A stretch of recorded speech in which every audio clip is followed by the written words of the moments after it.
Hello दोस्तों, नमस्ते भाई, गुड इवनिंग। कैसे हैं आप लोग? कैसा महसूस कर रहे हैं? चलिए मेरे दोस्तों, सवाल नंबर 23। रेशियो मेरे दोस्तों हम पढ़ रहे हैं और आज रेशियो को पढ़ के मजा आएगा, आपको आनंद आएगा। देखिए, ध्यान से समझने की कोशिश करेगा। रेशियो में आप सभी लोगों ने सवाल देखे कि पेपर में ना नंबर ऑफ कॉइन्स वाले क्वेश्चन आते हैं, सिक्कों वाले सवाल। तो आज हम सिक्कों वाले सवाल ही करेंगे। सबसे पहले जवाब दीजिए। सबसे पहले बेसिक सी बात, अब इतना तो आपको जानकारी होनी चाहिए कि 1 रुपए में 100 पैसे होते हैं, ठीक है ना। ये बताओ, हृदय opened her piggy bank and found coins of denomination 1 रुपए, 2 रुपए, 10 रुपए। 1 रुपए, 2 रुपए, बीच में 5 रुपए मिसिंग है। 1 रुपए, 2 रुपए और बीच में यहां पे 5 रुपए भी आएगा। भाई, हृदय ने अपनी गुल्लक फोड़ी और उसमें 1 रुपए, 2 रुपए, 5 रुपए, 10 पैसे के कॉइन हैं। इन द रेशियो 10:5:2:1। किस रेशियो में है? इसमें लिए तो बहुत आसान है। ये सिक्कों की संख्या का ratio, number of coins, coin का रेशियो ये है। अगर टोटल 72 कॉइन्स हैं तो आप बताइए कि उसके गुल्लक में जो सिक्के हैं उसकी कीमत क्या, उसकी राशि कितनी है मेरे प्यारे भाई। जैसे एक बात समझिए, अगर आपके पास 25 पैसे के कॉइन है और आपके पास 8 कॉइन है, तो आप ये बताओ आपके पास कितने रुपए हैं। नंबर ऑफ कॉइन्स और वैल्यू ऑफ मनी का अलग अलग डिफरेंशिएट करना सीखिए। अगर आपके पास 25 पैसे के सिक्के हैं सपोज, और आपके पास 8 सिक्के हैं, तो कितने वैल्यू होगी? 25 पैसे गुणा 8 यानी कि 200 पैसे, दैट मीन्स 2 रुपए। क्लियर है?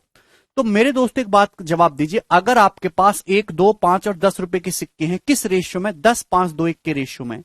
और अगर कुल 72 आपके पास सिक्के हैं तो सिक्कों की राशि आपसे पूछी है भाई, नहीं इसमें। अच्छा, उसका हाँ भाई, अगर 1 रुपए के 10 सिक्के मेरे दोस्तों तो कितनी कीमत बनेगी? 10 रुपए बन जाएगी।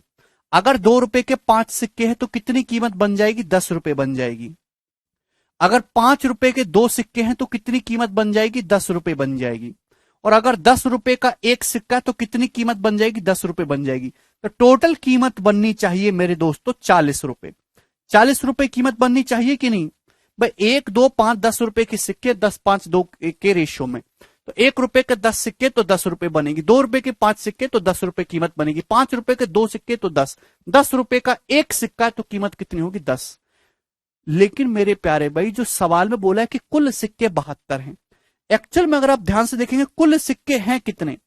1, 2, 5 और 10 रुपए के सिक्के हैं। सिक्के की संख्या का रेशियो नंबर ऑफ कॉइन्स का रेशियो है। कॉइन 10:5:2:1 के रेशियो में। तो टोटल कॉइन कितने हो रहे हैं? 5, 2, 7, 1, 8, 10, 18। टोटल कॉइन्स हो रहे हैं यहां पे 18। और सवाल में 18 की वैल्यू 72 कॉइन्स दे रखी है, 4 गुना। नंबर ऑफ कॉइन्स 4 टाइम्स है, तो वैल्यू ऑफ मनी भी 4 टाइम्स होना चाहिए, यानी कि सिक्के गुल्लक में 40 ना होके 4 गुना 160 रुपए होंगे। 160 रुपीज इस क्वेश्चन का आंसर है। ये एग्जाम का पूछा हुआ सवाल है, जो कि सबसे बेसिक क्वेश्चन है, ठीक है ना।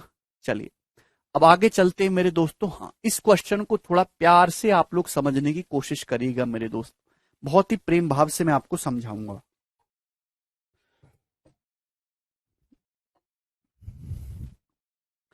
एक बैग में 50 पैसे के, 25 पैसे के और 10 पैसे के सिक्के हैं। भाई 50 पैसे का मतलब होता है भाई 1/2 रुपए। एक बैग में 3 टाइप के सिक्के। 50 पैसे का मतलब 1/2 रुपए। 25 पैसे का मतलब 1/4 रुपए। और 10 पैसे का मतलब 1/10 रुपए। एक बैग में इतने इतने के सिक्के हैं। सिक्कों की संख्या किस रेशियो में है? कॉइन्स जो है 7-8-3 के रेशियो में। नंबर ऑफ कॉइन्स का रेशियो कितना है मेरे दोस्तों? नंबर ऑफ कॉइन्स का रेशियो कितना है? तो आपका जवाब होगा सर 7:8:3 के रेशियो में। यानी कि 50 पैसे, 25 पैसे और 10 पैसे के जो सिक्कों की संख्या वो 7-8-3 के रेशियो में। अगर बैग में कुल 87 रुपीज हैं तो आपसे पूछा है कि 10 पैसे के सिक्के कितने हैं। ये जो आपके सामने दे रखा है नंबर ऑफ कॉइन्स का रेशियो दे रखा है, क्या आप यहां से वैल्यू ऑफ मनी का रेशियो निकाल लोगे? वैल्यू ऑफ मनी, क्या आप यहां से वैल्यू ऑफ मनी, पैसों की जो कीमत है उसका रेशियो निकाल लोगे? समझ रहे हो मेरी बात? जैसे यार, अगर आपके सामने 50 पैसे, 25 पैसे, 10 पैसे के सिक्के, 50 पैसे का मतलब आधा रुपया। अगर आधे रुपए के सपोज आपके पास 7 कॉइन्स है तो कीमत कितनी हो जाएगी? अगर 50 पैसे के 7 कॉइन है तो कितनी कीमत हो जाएगी? तो आपका जवाब होगा सर जी 3.5 रुपए, 3.5 हो जाएगी कि नहीं? आप बोलोगे जी सर। 1/2 रुपए के अगर 7 सिक्के तो कितनी कीमत हो जाएगी? 3.5। 1/4, 25 पैसे के अगर 8 सिक्के तो कितनी कीमत हो जाएगी? 2। 1/4 गुणा 8 है भाई, बिल्कुल जरूरी है। पैसे को रुपए में चेंज करेंगे तभी तो कैलकुलेशन करेंगे आदित्य भाई। इन दोनों की अगर मल्टीप्लाई कर देंगे तो वैल्यू ऑफ मनी का रेशियो आ जाएगा। 1/10 रुपए के 3 सिक्के तो कितनी कीमत हो जाएगी भैया? 0.3। 1/10 गुणा 3 करोगे ना, 10 पैसे के 3 सिक्के तो कितनी कीमत बनेगी? 30 पैसा। 30 पैसे का मतलब 0.3 रुपीज। आप बोलोगे हाँ जी सर ये बात हमें अच्छे से समझ में आ गई, इसमें कोई परेशानी नहीं है। तो वैल्यू ऑफ मनी का रेशियो ये है मेरे दोस्तों। ये टोटल कितना हो रहा है? वैल्यू ऑफ मनी का रेशियो ये 3.5, 2 और 0.3, टोटल कितना हो रहा है? 3.8 और 2 5.8, टोटल हो रहा है मेरे दोस्तों 5.8। टोटल वैल्यू ऑफ मनी बन रहा है मेरे दोस्तों 5.8। जबकि सवाल के अकॉर्डिंग बैग में कुल कितने रुपए हैं? 87 रुपए, 87 रुपीज। तो आप मुझे बताओ कितने गुना है? ये कितने गुना हो रहा है? तो आपका जवाब होगा सर जी 29 से जाएगा। 29 दूनी 58, 29 ते 87, 2 की वैल्यू 30 हो जाएगी तो 1 की 15, 15 गुना है। 15 पंजे 75 और 15 गुणा 8.12, 15 टाइम्स है। यानी कि मेरे दोस्तों अगर वैल्यू ऑफ मनी आपकी 15 गुना हो रही है तो नंबर ऑफ कॉइन्स भी 15 गुना होनी चाहिए। आपसे 10 पैसे के सिक्कों की संख्या, 10 पैसे के सिक्कों की संख्या 3 नहीं है, 15 गुना होनी चाहिए मेरे दोस्तों, यानी कि 45। तो 10 पैसे के 45 सिक्के हैं और बी ऑप्शन इस क्वेश्चन का आंसर हो जाएगा बी। आपसे 25 पैसे के सिक्के पूछेगा तो 15 गुना हो जाएगा, 15 अट्ठे 120, 120 बता देंगे। आपसे 50 पैसे 98 के सिक्के पूछेगा तो 15 गुना हो जाएगा, 15 सत्ते 105। तो 50 पैसे, 25 पैसे, 10 पैसे के जो कॉइन है वो 105, 120 और 45 कॉइन्स हैं। क्या सभी लोगों को यह बात समझ में आ गई? अरे हां या ना, कुछ तो बोलो।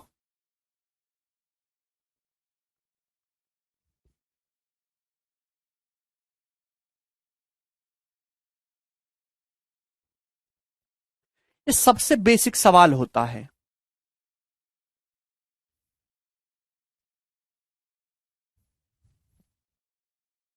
कर लोगे? ये खासकर रेलवे और यूपी पुलिस के पेपर में ज्यादा आता है। जैसे ये वाला सवाल बताइए मेरे दोस्तों आपके सामने, ये क्वेश्चन है। हाँ जी, इस क्वेश्चन का आंसर क्या होगा? बहुत ही बढ़िया सवाल है। बढ़ेगा नीतू, अभी तो कुछ हुआ ही नहीं है। एक बैग में 1 रुपए 50 पैसे 25 पैसे के सिक्के हैं 5-6-7 के रेशियो में। तो भैया एक बैग में 1 रुपए के सिक्के हैं, एक बैग में 1 रुपए 50 पैसे का मतलब 1/2 रुपए और 25 पैसे का मतलब 1/4 रुपए के सिक्के हैं और सिक्कों की संख्या 5-6-7 के रेशियो में है। जो नंबर ऑफ कॉइन्स है ना मेरे दोस्तों, उसका रेशियो कितना है? नंबर ऑफ कॉइन्स का रेशियो 5-6-7 है। अगर बैग में कुल 390 रुपए हैं तो प्रत्येक प्रकार के सिक्कों की प्रत्येक प्रकार के कुल सिक्कों की संख्या, तो जो ऑप्शन 5-6-7 के रेशियो में होगा वो ऑप्शन आंसर हो जाएगा। ये नहीं है, ये भी 5-6-7 के रेशियो में नहीं है, ये 5-6-7 के रेशियो में है, 40 से जाएगा 5-6-7 बार, ये ऑप्शन करेक्ट है, ये नहीं। तो बाई ऑप्शन तो ये सवाल आधे सेकंड में ही हो जाएगा। लेकिन सॉल्व कैसे करेंगे? अब आपको एक बात पता है कि मुझे नंबर ऑफ कॉइन्स का रेशियो दे रखा है 5-6-7, तो मुझे क्वेश्चन सॉल्व करने के लिए वैल्यू ऑफ मनी का रेशियो निकालना होगा कि जो धनराशि है, अलग अलग सिक्कों की जो धनराशि बन रही है वो कितनी कितनी है। तो आपको पता है आपको 1 रुपए 1/2 रुपए 1/4 इस रेशियो को गुणा करनी होगी किससे? 1 से, 1/2 से, 4 से। अब यहां 2 आ रहा है, 4 आ रहा है। मैं कैलकुलेशन को आसान करने का भी तरीका बता रहा हूं। पिछले सवाल में डेसिमल में जा रहा था, अगर आपको डेसिमल्स में नहीं जाने देना है, इजी करना है, तो मुझे 2/4 करना होगा। अभी 2/4 से गुणा करनी होगी, तो क्यों ना 2 और 4 का एलसीएम, उस पूरे रेशियो को आप लोग 4 से गुणा कर लो। अगर आप इस पूरे रेशियो को 2/4 कर आ रहा है ना यहाँ पे, 2-4 का एलसीएम 4, अगर मैं इस पूरे रेशियो को 4 से गुणा कर लू, 4 पंजे 20, 4 6 24, 4 सत्ते 28, तो इससे आपकी कैलकुलेशन आसान रहेगी। चाहे मैं 5-6-7 बोलूं, चाहे मैं 20 24 28 बोलूं, बात तो एक ही। आप बोलोगे हाँ जी सर। अब आप बताओ भाई, अगर 1 रुपए के 20 सिक्के हैं तो कितनी कीमत बनेगी? 20 रुपए। अगर 1 रुपए के 20 सिक्के हैं कितनी कीमत बनेगी? 20 रुपए। आप बोलोगे जी सर। 1/2 रुपए के 24 सिक्के कितनी कीमत बनेगी? 12। 1/4 रुपए के 28 सिक्के कितनी कीमत बनेगी? 7। तो टोटल कितनी कीमत बनी? 12, 7, 19 और 20, 39। टोटल वर्थ होगी सिक्कों की 39 रुपए। क्लियर है? आप बोलोगे जी सर। और सवाल में 39 की वैल्यू कितनी दे रखी है दोस्तों? 390 दे रखी है। कितने गुना है? 10 टाइम्स है, 10 गुना। नंबर ऑफ कॉइन्स भी मेरे प्यारे भाई 10 टाइम्स होने चाहिए। मतलब ये नंबर ऑफ कॉइन्स 10 गुना करेंगे तो 200 हो जाएंगे। 1 रुपए के मेरे दोस्तों 200 सिक्के हो जाएंगे। अब ये दो, क्या हो रहा है ये 10 गुना करेंगे 200, 10 गुना करेंगे 240, ये 10 गुना करोगे 280। क्लियर है? सभी को समझ में आएगा तो आपकी कैलकुलेशन कम रहेगी। आप ये पिछले सवाल में भी कर सकते थे। यस, ये बताइए जी, इस क्वेश्चन का क्या आंसर है बच्चों? जवाब दीजिएगा। कर लोगे अब ऐसा सवाल?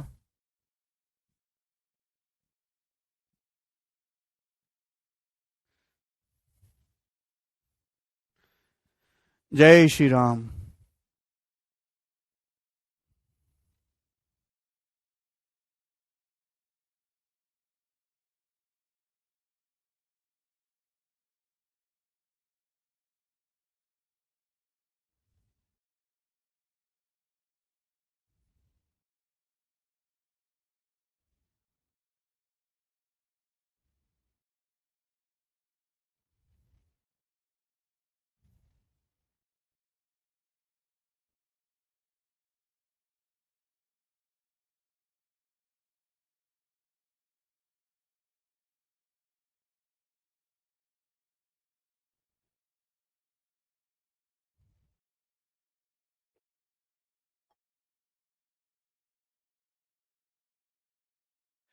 एक आदमी के पास, सेम कुछ नहीं करना मंजू, जरा ढंग से सवाल पढ़ लो। एक आदमी के पास कुछ पैसे, 1 रुपए 50 पैसे और 25 पैसे। तुम तो यार गणित को रटना नहीं होता, गणित को पढ़ना होता है, समझना होता है। उसके लिए सवाल पढ़ना पड़ता है। जो मैं शब्द बोलता हूं उन पर ध्यान देना पड़ता है। सर दोनों बराबर करना होगा क्या? ये करना होगा क्या? वो करना होगा क्या? ऐसा कुछ नहीं है। जो सवाल के हिसाब से लॉजिकल है वो करना है। एक आदमी के पास 1, 50 और 25 पैसे के सिक्के हैं। किस रेशियो में? इस रेशियो में।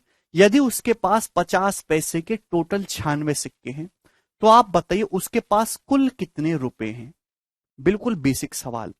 अगर एक आदमी के पास 1 रुपए 50 पैसे का मतलब 1/2 रुपए और 25 पैसे का मतलब 1/4 रुपए के सिक्के हैं, किस रेशियो में? नंबर ऑफ कॉइन का रेशियो क्या है? पूरा लिख के मैं आपको बता रहा हूं, है ना? लिखूंगा नहीं तो आपकी बुद्धि में नहीं जाएगा। 1/2 रेशियो 1/3 रेशियो 1/4 के रेशियो में। तो क्या आ रहा है मेरे दोस्तों? ये 12 आ रहा है। 12, 2 3 4 कैल्सियम 12, तो 2 छिक्का 12, 3 चौक 12, 4 तिया 12, 6 4 3 हो रहा है। आप बोलोगे सर नंबर ऑफ कॉइन्स 6 4 3 के रेशियो में है। लेकिन मेरे प्यारे भाई यहां, भाई मुझे वैल्यू ऑफ मनी जब निकालूंगा तो बटे 2 आ रहा है, बटे 4 आ रहा है, 4 से गुणा करनी होगी। तो यहां पे अगर मैं 4 से गुणा कर लूंगा तो मेरी कैलकुलेशन आसान हो जाएगी। 4 छिक 24 है भाई, 4 चौक 16 और 4 तिया 12। आप बोलोगे जी सर। यानी कि 1 रुपए 50 पैसे 25 पैसे के जो सिक्कों की संख्या है वो 24 16 12 के रेशियो में है। तो वैल्यू ऑफ मनी का रेशियो क्या होगा? जवाब दीजिए। अगर 1 रुपए के 24 सिक्के हैं तो टोटल कीमत हो जाएगी कितनी? 24। अगर आधे 50 पैसे के 16 सिक्के, कितनी कीमत हो जाएगी? 8। 1/2 गुणा 16, 1/4 गुणा 12, 3।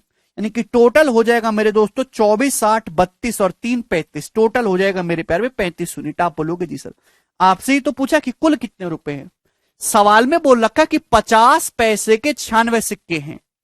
अगर 50 पैसे के 96 सिक्के हैं तो 50 पैसों के सिक्कों की वर्ध कितनी है? 48 रुपए। 50 पैसे के 96 सिक्के हैं तो 50 पैसों के सिक्कों की वर्ध कितनी है? 24 और 11 आएगा मेरे दोस्तों, ये 35। 35 ही तो आएगा। क्या कर रहा था मैं? मैं ही कह रहा था कि 50 पैसे के अगर 96 सिक्के तो 50 पैसे के सिक्कों की वर्द कितनी है? 48, 48। यहां 50 पैसे को सिक्कों की वर्द है 8। सवाल में 8 की वैल्यू 48 दे रखी है, 6 गुना, 6 टाइम्स। तो टोटल सिक्कों की कीमत पूछी है 35। 35 की वैल्यू भी 6 टाइम्स हो जाएगी 210, और 210 रुपए ही इस क्वेश्चन का आंसर था। क्लियर है? 7 का मल्टीपल आंसर आना चाहिए, ये ऑप्शन नहीं हो सकता, ये नहीं हो सकता, ये नहीं हो सकता। मंजू का डाउट है सर 48 कैसा है, प्लीज ये बता दो। मंजू, तुमसे हाथ जोड़ता हूं बेटा, तुम ये काम छोड़ दो। मंजू, 50 पैसे के 96 सिक्के हों तो कितनी कीमत है उनकी?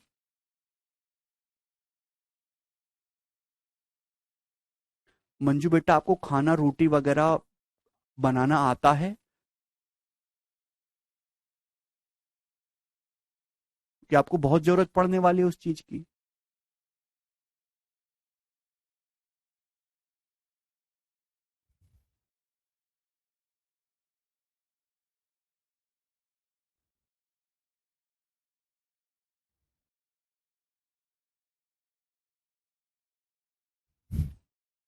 कपड़े धोना वगैरह सीख लो बेटा, जरूरत है। 50 पैसे के अगर 96 सिक्के हैं तो 50 पैसे का मतलब होता है 1/2 रुपए। 96 सिक्के होंगे तो 48 रुपए कीमत बनेगी। 8 यूनिट बन रही है, 8 की वैल्यू 48 दे रखे 6 गुना, तो 35 की वैल्यू भी 6 गुना हो जाएगी 210।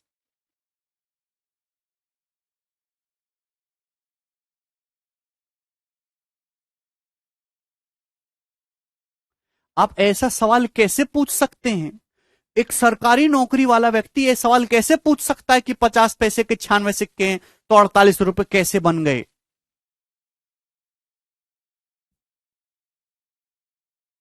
हद भाई, तुम तो सरकार को बेच खाओगे।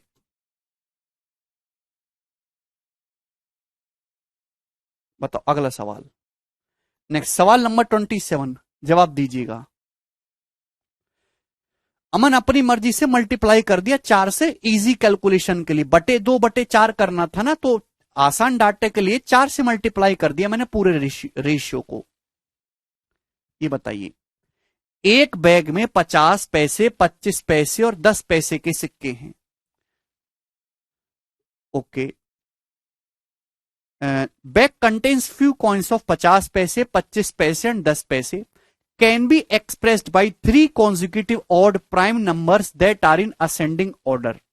बहुत बड़ा सवाल है, एक बैग में मेरे प्यारे बच्चों समझने की कोशिश करिएगा। 50 पैसे, 25 पैसे और 10 पैसे के सिक्के हैं, और उनकी जो संख्या का रेशियो है ना, वो लगातार कॉन्जिक्यूटिव ऑड प्राइम नंबर्स हैं, बढ़ते हुए क्रम में, असेंडिंग ऑर्डर में। ठीक है ना, ध्यान सुनिएगा। बैग में दोस्तों 50 पैसे यानी कि 1/2 रुपए, 25 पैसे का मतलब 1/4 रुपए। भाई ये तो जानते हो, 25 पैसे को चवन्नी कहते हैं, चवन्नी का मतलब 1/4 रुपए, और 10 पैसे का मतलब 1/10 रुपए के सिक्के हैं। और सिक्कों की जो संख्या का अनुपात है वो क्या है? वो 3 क्रमागत विषम अभाज्य संख्याओं के बढ़ते क्रम के अनुपात में है। तो सबसे पहले आप मुझे बताओ कि 3 लगातार ऑड प्राइम नंबर कौन से होते हैं? प्राइम नंबर होते हैं ऐसे नंबर मेरे दोस्तों जो या तो 1 से कटे या खुद से कटे, जैसे 19। 19 प्राइम नंबर, 1 से कटेगा या 19 से। 7, 7 प्राइम नंबर, 1 से कटेगा या 7 से। तो दुनिया में मेरे दोस्तों नंबर सिस्टम घुसा दिए इस सवाल में। कैसे? कि 3 लगातार प्राइम नंबर्स कॉन्जिक्यूटिव जो ऑड भी हो वो केवल एक ही है, 3:5:7, 3:5:7। ये नंबर ऑफ कॉइन्स का रेशियो होगा बढ़ते हुए क्रम में।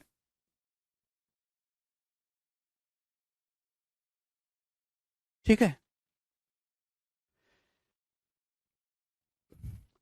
3 लगातार ऑड प्राइम नंबर कौन से होते हैं? तो एक ही सेट है, 3, 5, 7। ये तीनों लगातार विषम संख्याएं, 3, 5, 7 दो के गैप पे आ रही हैं, और ये तीनों के तीनों प्राइम नंबर अभाज्य संख्या भी है। अर्नव एक प्राइम नंबर नहीं होता।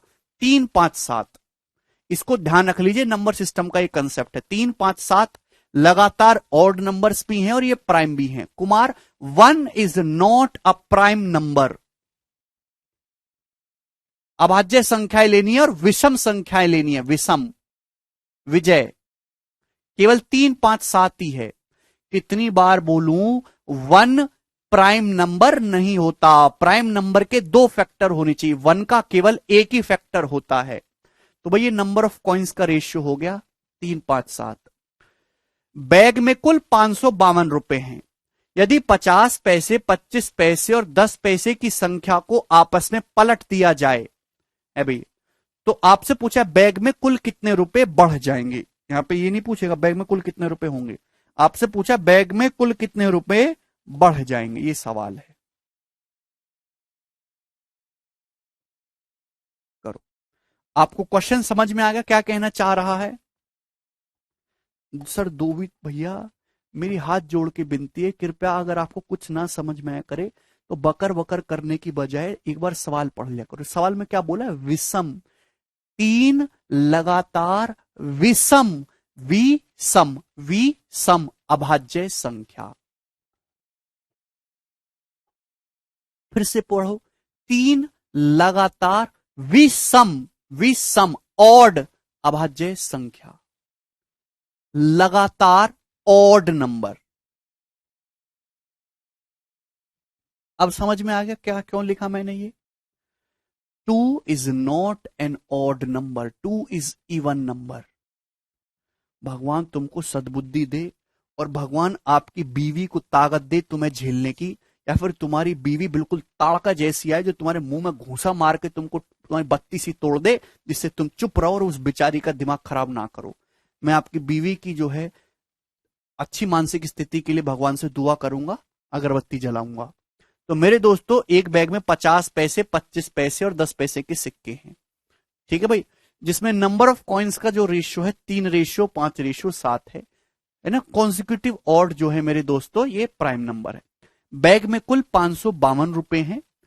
अगर बैग में सिक्कों की संख्या को पलट दिया जाए तो आपसे पूछा है कि बैग में कुल कितने रुपए बढ़ जाएंगे, है ना, इंक्रीज अमाउंट कितना होगा।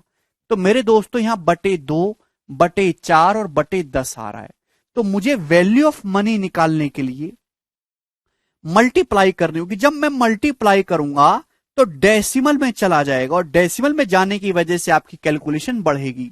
तो कैलकुलेशन को आसान करने के लिए मेरे दोस्तों यहां 2 4 10 का एलसीएम क्या होता है? 20। इस पूरे रेशियो को 20 से गुणा कर लोगे तो आपकी कैलकुलेशन आसान आएगी। 20 से गुणा करेंगे अभी 3 5 7 में 20 से गुणा करेंगे, 20 तिया 60, अभी 20 पंजे 100 और 20 सत्ते 140। समझ में आ गया नासपिटो तुमको? ये नंबर ऑफ कॉइन्स का रेशियो है। अभी खच्चरो, इतनी गंदी गंदी गाली मैं तुमको देना चाहता हूं, टीचर हूं, मर्यादा में रहता हूं, नहीं दे सकता, बट जितनी तुमको आती है वो दे लो खुद को, है ना, सोच लेना मैंने दी है। भाई आप क्यों परेशान करते हो इतना? स्कूल के बच्चे थोड़ ना हो आप, घर से पढ़ के आया करो भाई, बादाम बादाम खाओ। अगर 1/2 रुपए के 60 सिक्के हैं तो कितनी कीमत बनेगी? 30। 1/4 रुपए के 100 सिक्के हैं, कितनी कीमत बनेगी? 25। 1/10 रुपए 140 सिक्के, कितनी कीमत बनेगी? 14। कीमत इतनी बनेगी। तो टोटल कीमत कितनी होगी मेरे दोस्तों? टोटल कीमत हो गई ये 30 25 14 ही आ जाएगा आपका 39 और 30 69 यूनिट। ये टोटल कीमत होगी जी 69 यूनिट। जबकि सवाल के अकॉर्डिंग ये बोला है कि बैग में जो कुल रुपए हैं वो 552 रुपए हैं। तो मेरे दोस्तों 69 यूनिट के लिए 552 रुपए कितने गुना है? 70 8 560 होता है, ये 8 कम है ना, 560 से 8 गुना है। क्लियर? मुझे लगता है कि आपकी बात अच्छी तरीके से समझ में आ गई।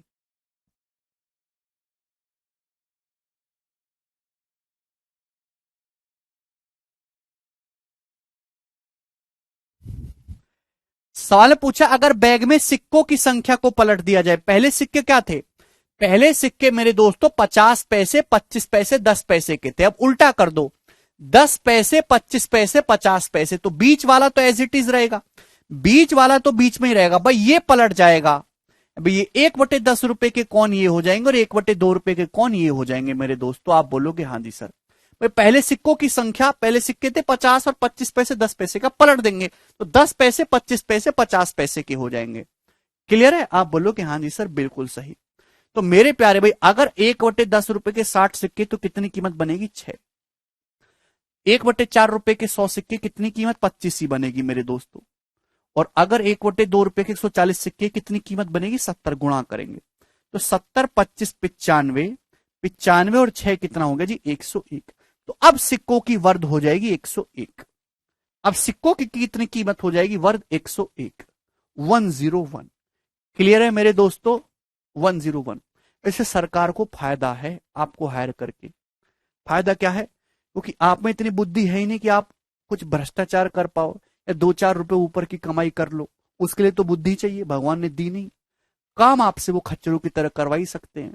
तो मैं सजेस्ट करूंगा कि सरकार टैलेंटेड लोगों को ना भर के ऐसे कूड़ा विद्यार्थियों को भरेगा तो ठीक है, काम भी करेंगे और कुछ कर भी नहीं पाएंगे। तो मेरे दोस्तों 101, इतनी बेइज्जती करवाते शर्म नहीं आती तुमको? पहले सिक्कों की वर्द कितनी थी? 69। वर्द मतलब कीमत मंजू, कीमत। अब कितनी हो गई? 101। तो सिक्कों की कीमत कितनी बढ़ गई है? 69 से 101। तो आपका जवाब होगा सर 32 यूनिट बढ़ गई सिक्कों की वर्द, है ना। 1 यूनिट की वैल्यू 8 रुपए है, ये 8 टाइम्स है ना। 69 की वैल्यू 552 रुपए, 8 गुना। तो एक की वैल्यू 8 रुपए, तो 32 की वैल्यू कितनी हो जाएगी? 32 गुणा 8, 256 रुपए, 256 रुपीज इस क्वेश्चन का आंसर है। ऑप्शन नंबर सी करेक्ट है।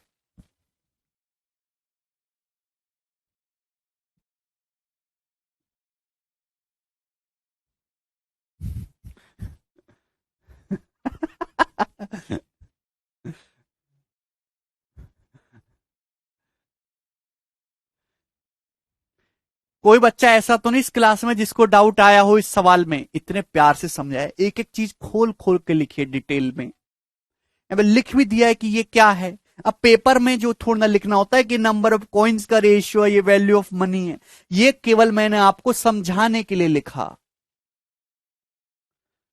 अब भी समझना है तो माथे पर टैटू बनवा लीजिए, आपको पता है किसका बनवाना है। चलिए, और इसी के साथ ये नंबर ऑफ कॉइन्स का पैटर्न समाप्त हो गया। ठीक है, मैंने आपको 5 सवाल इस पे करवा दिए। ठीक है ना, हर एक टाइप का, इजी भी मॉडरेट भी, सब कुछ।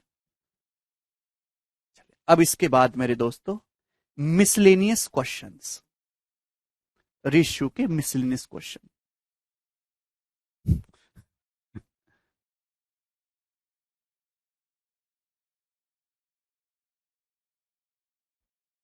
कमलेश प्रजापति एक ही बात है।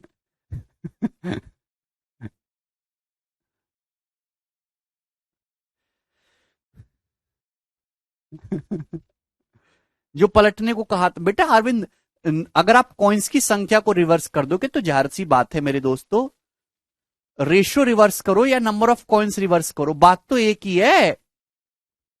कुछ नहीं समझते तुम लोग। आगे चलते मिसलेनियस। मैं आपसे बार बार एक ही गुजारिश करता हूं, अगर आपको कोई चीज ना समझ में आए करे तो आप बकर बकर करने के बजाय, बोर्ड पे देखने की बजाय, कमेंट सेक्शन में देखने के बजाय आप सवाल को पढ़ा करो। 5-6 बार सवाल पढ़ोगे अपना आप समझ में आएगा। ठीक है ना। ये अब देखिए, रेशियो के मिसलेनियस क्वेश्चंस मैं आपको कराऊंगा, अच्छे ही विद्यार्थियों के लिए हैं ये। ठीक है भाई, और ढंग से इसको समझिएगा, किसी पैटर्न को फॉलो नहीं करते। जितने भी फिक्स पैटर्न के सवाल थे मैंने आपको सब करवा दिया ना। प्रोपोर्शनलिटी वाला, इनकम एक्सपेंडिचर वाले हो गए, पैसे बांटने वाले सवाल हो गए, कॉइन्स का सवाल हो गया, last year income, first year income, cross multiplication method हो गया। सब कुछ हर एक टाइप को बहुत ही तसल्ली से मैंने आपको कंप्लीट करवाया। ठीक है ना। कोई स्टूडेंट ये चैलेंज नहीं कर सकता कि सर आपने ये टाइप छोड़ दिया, सब हो गया। लेकिन मिसलेनियस सवालों को भी अपने आप में भरपार है। ठीक है भैया।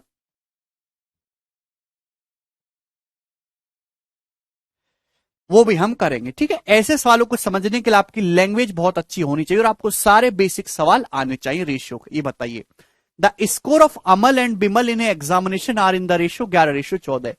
एक एग्जाम में अमल और बिमल के स्कोर का जो रेशियो है वो 11:14 है। भाई एक एग्जाम में अमल और बिमल के स्कोर का रेशियो 11:14 है। एक अपील के बाद, after an appeal their score increases by the same amount and their new scores are in the ratio 47:56। अब ध्यान सुनिएगा, एक अपील लगाएगी, गुजारिश करेगी कॉपी को रीचेक करने की। एक अपील के बाद उनका स्कोर सेम अमाउंट से बढ़ गया। भाई अमल का स्कोर भी सेम बढ़ा है, अमल और बिमल दोनों का स्कोर सेम अमाउंट से बढ़ गया, और बढ़ने के बाद अब उनके नए स्कोर का रेशियो हो गया मेरे दोस्तों, नए स्कोर का रेशियो 47:56 हो गया। The ratio of Bimal's new score to that of his original score. पूछा है कि बिमल के नए स्कोर का उसके और ओरिजिनल स्कोर से क्या रेशियो है, ये बताइए। एज वाले की अलग शीट आएगी, तानिया पूरी, ठीक है ना। प्रॉब्लम ऑन एज, जिसको मैं रेशियो में नहीं घुसाऊंगा, ठीक है भाई। तो आप बताओ, अमल और बिमल दोनों का स्कोर ये देखिए सेम अमाउंट से बढ़ा, ये की पॉइंट आपके लिए इंपॉर्टेंट है। तो भाई डिफरेंस सेम होना चाहिए। अगर अमल का स्कोर 11 से 47 हो रहा है तो 36 बढ़ रहा है, बिमल का स्कोर 14 से 56 हो रहा है, 42 बढ़ रहा है, तो गलत बात है, गैप सेम है ही नहीं। तो गैप को सेम करना होगा। सेम बनाने के लिए मेरे प्यार में 11 और 14 के बीच में 3 का गैप है, और 47 और 56 के बीच में 9 का गैप है। तो गैप को सेम करने के लिए मेरे प्यारे भी दोनों जगह सेम करेंगे, 3 और 9 को सेम बनाएंगे, 9 बना लेते हैं मेरे दोस्तों। 9 बनाने के लिए मेरे प्यारे भाई यहां हम 3 से गुणा कर देंगे, 3 से, ठीक है ना। अब देखो ना, अमल का स्कोर 33 था, 33 से 47 हो गया, कितना बढ़ा, 14। विमल का 42 था, 56 हो गया, 14 बढ़ा, तो गैप सेम हो गए। मैंने आपको तरीका सिखाया है, ठीक है। पूछा है सवाल में बिमल के नए स्कोर का ओरिजिनल स्कोर से रेशियो। भाई बिमल का नया स्कोर कितना है, 56, और बिमल का ओरिजिनल स्कोर कितना था, 14 तिया 42। तो 56 42 का रेशियो पूछा है मेरे दोस्तों, 14 चौका 56, 14 तिया 42, 4:3 इस क्वेश्चन का आंसर है। बहुत ही बेसिक सवाल है।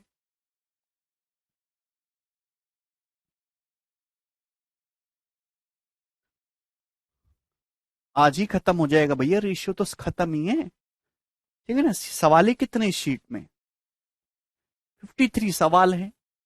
अभी कुछ आप खुद भी तो करोगे कि सब कुछ मेरे मत्थे ही चढ़ोगे। नहीं अजीत, जरूरत नहीं है।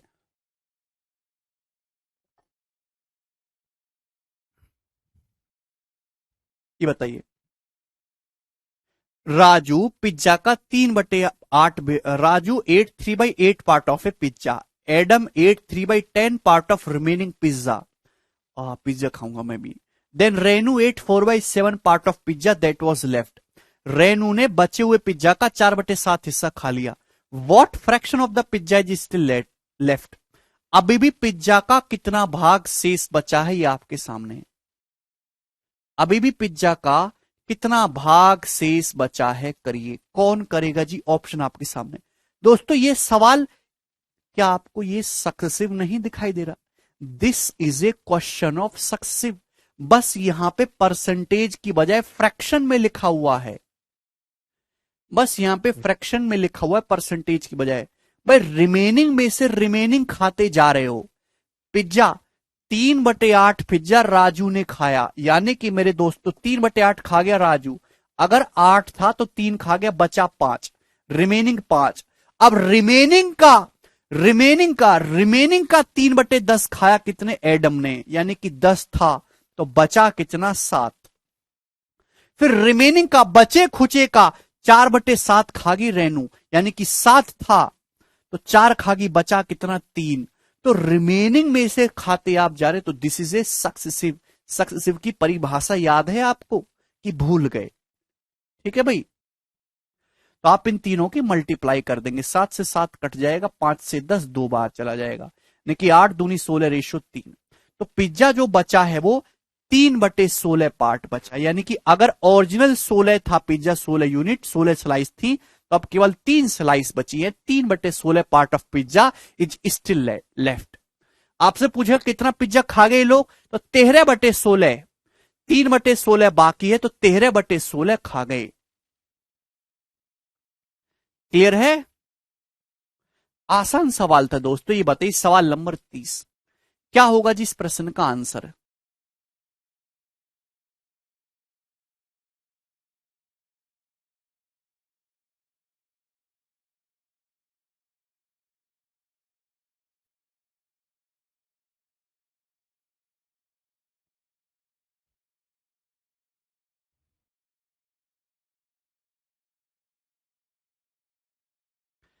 इस सवाल की लैंग्वेज मेरे दोस्तों आपके लिए समझना बहुत ज्यादा जरूरी है।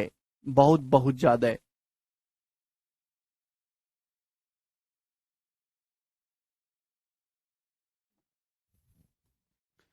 ठीक है भाई।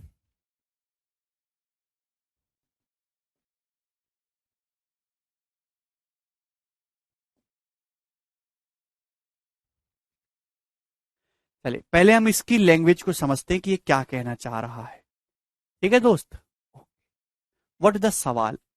A boy and a girl playing with the pencil, एक लड़की और एक लड़का मेरे दोस्तों पेंसिल से खेल रहे थे। The girl breaks the pencil in two parts, लड़की ने पेंसिल के दो टुकड़े कर दिए। And the boy observe that ratio of length of these two parts is same as the ratio of length of pencil to larger part. लड़के ने observe किया कि इन दोनों पार्ट्स की लंबाई का जो रेशियो है वो पूरी पेंसिल की लंबाई का बड़े पार्ट के साथ जो रेशियो है उसके बराबर है। तो आपसे पूछा, बताइए लड़की ने पेंसिल को किस रेशियो में ब्रेक किया है। करो मेरे दोस्तों, ध्यान से समझने की कोशिश करिएगा। ये है पेंसिल,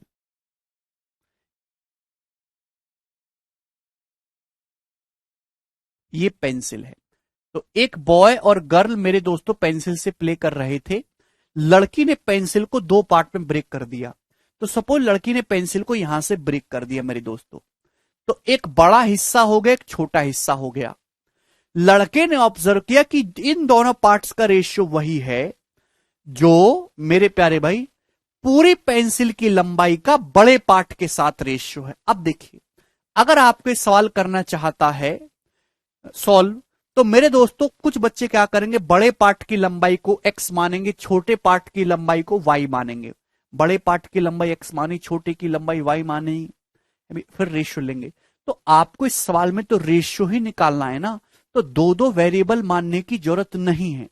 जब आपको इस सवाल में रेशियो ही निकालना है तो दो दो वेरिएबल मानने की जरूरत नहीं है। जब भी ऐसा सवाल है तो आप एक ही वेरिएबल से क्वेश्चन को सॉल्व कर सकते हो। भाई मैंने मान लिया कि छोटे पार्ट की लंबाई 1 सेंटीमीटर है, बड़े पार्ट की जो लंबाई है वो x सेंटीमीटर है।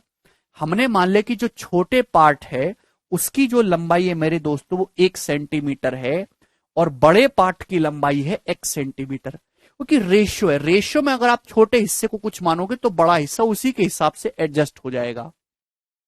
इससे फायदा क्या होगा कि आपकी कैलकुलेशन कम रहेगी। दोस्तों सवाल में ये लड़के ने ऑब्जर्व किया कि इन दोनों पार्ट्स का जो रेशियो, भाई इन दोनों पार्ट का रेशियो क्या है, भाई इसकी लंबाई x है, इसकी लंबाई 1 है। ये इन दोनों पार्ट का जो रेशियो है वो क्या है मेरे दोस्तों। अब ध्यान से सुनिएगा, मैंने क्या लिया है, मैंने लार्ज पार्ट से स्मॉलर पार्ट का रेशियो लिया है, तो रेशियो ग्रेटर देन 1 आएगा, एक से बड़ा आएगा।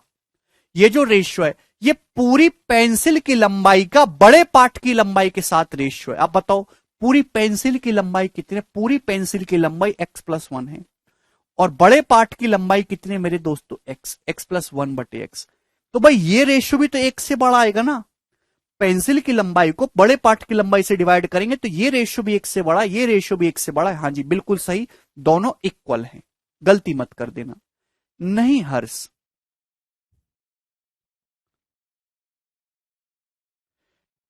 आपसे सवाल में पूछा गया लड़की ने पेंसिल को किस अनुपात में ब्रेक किया। तो लड़की ने पेंसिल को जो तोड़ा है, बड़े पार्ट की लंबाई मैंने x मानी है और छोटे पार्ट की लंबाई मैंने एक। लड़की ने पेंसिल को इस रेशियो में तोड़ा x/1, ने कि आपको x का मान ही निकालना है। तो मेरे प्यारे भी जब आप यहां से सॉल्व करेंगे तो इधर आ जाएगा x इंटू एक्स, x² बराबर x+1। आप बोलोगे हाँ जी सर, ये इधर आ जाएगा x² -x-1 बराबर 0। दोस्तों क्वाड्रेटिक इक्वेशन बनेगी द्विघात समीकरण और आप यहां से क्वाड्रेटिक इक्वेशन को सॉल्व कर सकते हैं। श्रीधराचार्य फॉर्मूला आपको पता है ना, श्रीधराचार्य फॉर्मूला क्या आप लोगों को आता है, x बराबर ax² plus bx plus c बराबर 0 है तो x क्या होगा, माइनस का b plus minus √b² minus 4ac upon 2a, minus का b plus minus √b² minus 4ac upon 2a। Clear है। तो x की जगह माइनस का b करेंगे, minus minus plus 1 plus minus √b² minus 4ac करोगे तो -1 का स्क्वायर 1, माइनस 4ac करोगे तो +4 हो जाएगा यानी कि 5 अपॉन 2a का मतलब मेरे दोस्तों 2। तो x की वैल्यू मेरे प्यारे बच्चों यहां से ये आ गई। मुझे लगता है इसमें कोई तकलीफ नहीं है। अब देखिए रेशियो ये कभी भी निगेटिव नहीं आ सकता। अगर आप यहां से दो आंसर आ रहे हैं ना, अगर आप माइनस साइन लोगे ना तो 1 - √5 निगेटिव हो जाएगा, तो माइनस वाला पॉसिबल नहीं है। तो x की जो वैल्यू है मेरे प्यारे भाई कितनी आ गई, 1 + √5/2 आ गई। तो रेशियो कितना आ गया, 1 + √5/2, यानी कि सी ऑप्शन करेक्ट है, √5 + 1/2।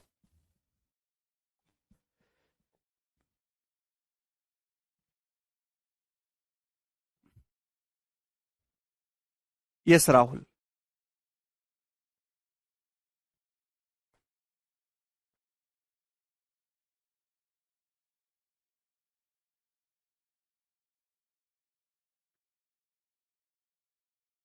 इतना सुब्राता, किसी स्टूडेंट को इसमें कोई डाउट?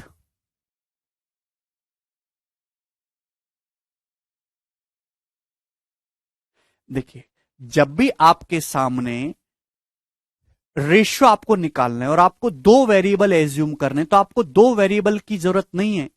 आप एक वेरिएबल को फिक्स, आप एक कुछ भी मान लो, दूसरा वेरिएबल आप निकाल लो। माइनस इसलिए नहीं होगा कि 1 - √5 निगेटिव हो जाएगा, निगेटिव पॉसिबल नहीं है भाई। कुछ बच्चे कहेंगे सर आपने x1 क्यों माना, x और y क्यों नहीं माना? अब जैसे एग्जांपल के लिए आप समझो कि a/b सपोज है 7:3, ये रेशियो है। इसका मतलब क्या, अगर b 3 है तो a 7 है।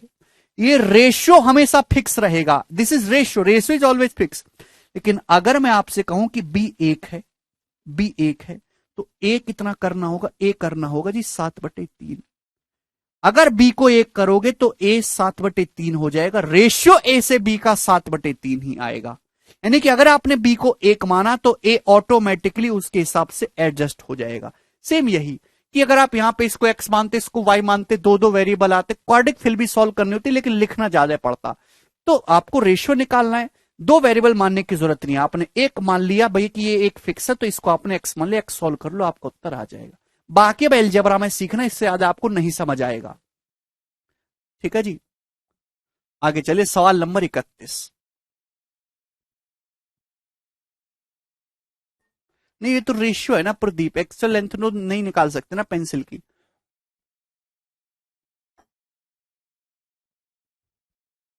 ये बताइए, बहुत बढ़िया सवाल है। इस सवाल रीजनिंग में भी आता है, राजा माना नहीं है, श्रीधराचार्य फॉर्मूला लगाया है। -b + -√b² - 4ac/2a। एक चिड़ियाघर में कुछ खरगोश हैं, कुछ कबूतर हैं। उनके सिरों को गिनने पर सिरों की संख्या है 340, पैरों को गिनने पर पैरों की संख्या 1060। तो आपसे पूछे कबूतर कितने हैं? तो भाई कैसे करते हैं, बेसिक से कैसे करते हैं कि माना खरगोश x है, कबूतर y है। अगर सिरों की संख्या 340 है, सिर 340 है, तो जानवर भी 340 है, x + y 340, पैर 1060 है। अब एक बात बताओ, खरगोश के 4 पैर होते हैं, कबूतर के 2 पैर होते हैं। तो खरगोश के 4 पैर है तो 4x हो जाएगा, कबूतर के 2y पैर हो जाएंगे 1060। दो इक्वेशन बनेंगी, दो वेरिएबल सॉल्व करने में टाइम जाएगा, ऐसे नहीं करना है। आप यहां पे इसको शिफ्टिंग से करेंगे, ब्रेक मेथड से। एक चिड़ियाघर में कुछ खरगोश है, कुछ कबूतर है। खरगोश के 4 पैर होते, कबूतर के 2। सिर जब गिरते तो 340 सिर आते, यानी कि जानवर 340 है। पैर गिनने पर पैर आते हैं 1060। एक बात बताओ, खरगोश के 4 पैर हैं, कबूतर के 2, तो इन 4 पैरों को आप ऐसे नहीं लिख सकते ब्रेक करके 2 + 2। आप बोलोगे जी सर परसेंटेज ब्रेक मेथड याद करो। खरगोश के भी 2 पैर होते हैं, कबूतर के भी 2 पैर होते हैं। खरगोश के भी 2 पैर हैं, कबूतर के भी 2 पैर हैं। अगर टोटल 340 जानवर हैं तो 340 जानवर के 680 पैर होने चाहिए, 680। लेकिन सवाल के अकॉर्डिंग पैर हैं कितने, 1060। 1060 पैर हैं, तो कितने पैर एक्स्ट्रा हैं? तो आपका जवाब होगा जर्जी 380।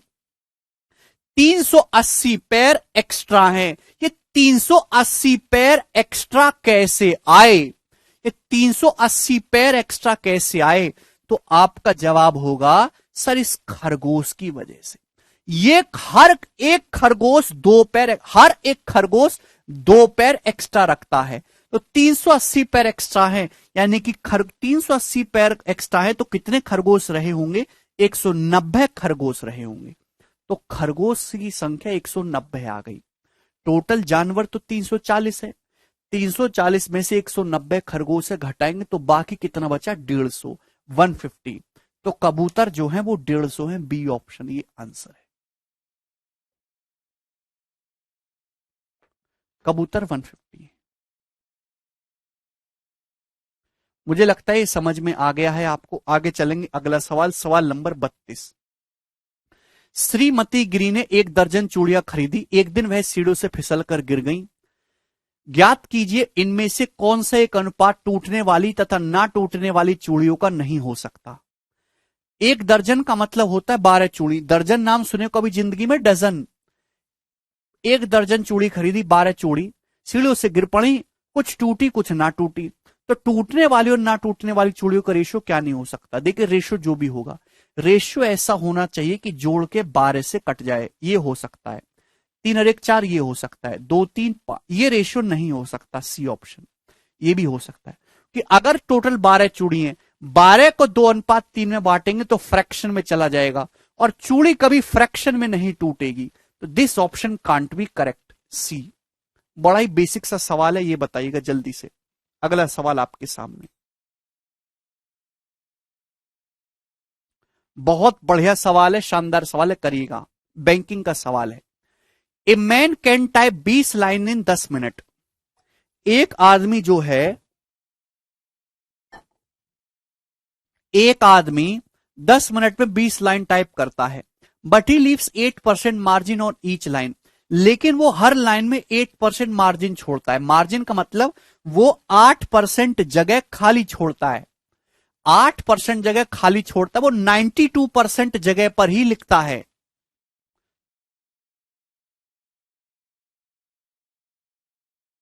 भाई ध्यान से सुना करो। एक आदमी 10 मिनट में 20 लाइन टाइप करता है तो 1 मिनट में 2 लाइन टाइप करता है। बात आई समझ में? लेकिन वो 8% मार्जिन छोड़ता है हर लाइन में। इस बात का मतलब ये है कि वो 100% अगर टोटल पेज है ना तो 8% जगह स्पेस छोड़ रहा है, 92% जगह वो लिख रहा है। In how much time he will type 23 pages with 40 line on each page. बताओ वो कितने समय में 23 पेज टाइप कर देगा या लिख देगा। 40 लाइनें हर एक पेज पर। On which he leaves 25% more margin than before. यदि वो पहले के कंपैरिजन में 25% ज्यादा मार्जिन छोड़ता है, 25% मेरे दोस्तों ज्यादा मार्जिन छोड़ता है पहले के कंपैरिजन में। देखिए मेरे दोस्तों ध्यान से समझिएगा। भाई पहले मेरे दोस्तों वो कितना मार्जिन छोड़ता था? 8%। अब वो पहले से 25% ज्यादा मार्जिन छोड़ता है।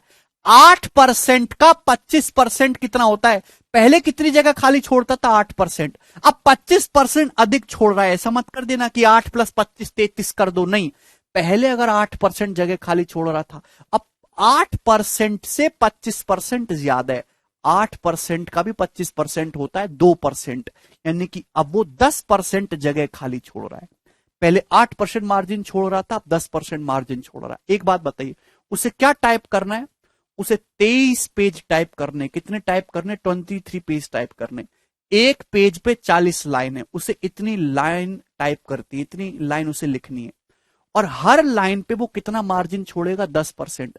अगर 10% मार्जिन छोड़ेगा तो लिखेगा कितना? 90%, 90%।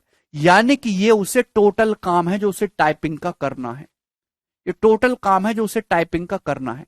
23 पेज टाइप करने। एक पेज पे कितनी लाइन है? 40 लाइन है। इतनी लाइन होगी, हर लाइन में 10% मार्जिन छोड़ेगा तो लिखेगा कितना? 90%। ये टोटल काम उसे टाइप करना है। पूछा है कितना समय लगेगा। अब एक बात का जवाब दो मेरे दोस्तों। आदमी जो है 10 मिनट में 20 लाइन टाइप करता है तो 1 मिनट में कितनी लाइन टाइप करता है? 1 मिनट में 2 लाइन टाइप करता है नॉर्मली। और वो ईच लाइन में 8% मार्जिन छोड़ता है तो ईच लाइन में केवल 92% लिखता है मेरे दोस्तों। यानी कि 1 मिनट में वो इतना काम करता है। 1 मिनट में इतना पेज टाइप करता है, इतना पेज। 1 मिनट में 10 मिनट में 20 लाइन टाइप करता है तो 1 मिनट में 2 लाइन टाइप करता है। लेकिन 2 लाइन में भी वो केवल 92% ही लिखेगा। 8% खाली छोड़ देगा। क्लियर है? आप मुझे बताओ 1 मिनट में वो इतना काम टाइप कर रहा है, टोटल इतने काम को टाइप करने में कितना समय लगेगा? तो जस्ट डिवाइड कर दीजिए बटे 2 गुणा 92%। बुद्धि लगाइए, बहरों की तरह बोर्ड पे मत देखिए, सुनिए मेरी बात को। अगर कोई आदमी, सपोज एग्जांपल ले रहा हूं, 1 मिनट में 5 पेज टाइप कर रहा है, तो 40 पेज टाइप करने में कितने मिनट लगेंगे? 40 बटे 5, 8 मिनट लगेंगे कि नहीं? अभी अगर कोई आदमी 1 मिनट में इतना काम कर रहा है, तो टोटल ये काम करने में कितना समय लगेगा? जस्ट डिवाइड कर दीजिए, इतने मिनट लगेगा। ठीक है, आप बोलोगे जी सर बिल्कुल सही, तो परसेंटेज तो हट ही जाएगा। 23 चौका 92, 4 दूनी 8, पंजे 40, तो ये 90 पंजे आ जाएगा जी 450 मिनट। तो 450 मिनट आपको टोटल लगेगा पेज टाइप करने में। 450 मिनट को अगर घंटे में कहोगे तो 7 घंटे 30 मिनट होता है, ए ऑप्शन, 7.5 घंटे। 10% कैसे लाए हैं हिमांशु? एक बंदा पहले 8% मार्जिन छोड़ रहा था, अब वो पहले से 25% ज्यादा मार्जिन छोड़ रहा है। 8% का 25% एक्स्ट्रा करोगे, 25% होता है 1/4, 8% का 1/4 2%, 2% जोड़ोगे तो 10% आएगा। बहुत ही बेहतरीन सवाल था, लैंग्वेज आपको इसकी क्लियर होनी चाहिए थी। आगे चलेंगे, अगला सवाल है जी आपके सामने 34, ये बताइएगा।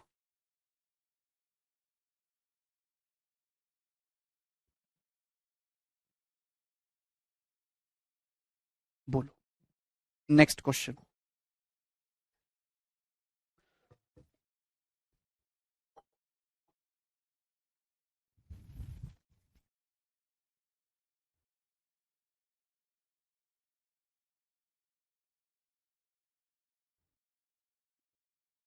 ये बताइए। देखिए बहुत बेहतरीन सवाल है, लॉजिकली आपको सोचना है, और ये जो है टाइम स्पीड एंड डिस्टेंस में भी आएगा सवाल। An engine can move at a speed of 20/3 metre per second without any wagon attached. एक इंजन जो है जब उससे कोई डिब्बा अटैच नहीं करते तो 20/3 मीटर पर सेकेंड की स्पीड से दौड़ता है। मतलब जब कोई डिब्बा नहीं, उसके पीछे 0 डिब्बा है, तो इंजन किस स्पीड से दौड़ता है? इंजन दौड़ता है 20/3 मीटर पर सेकेंड की स्पीड से, 20/3।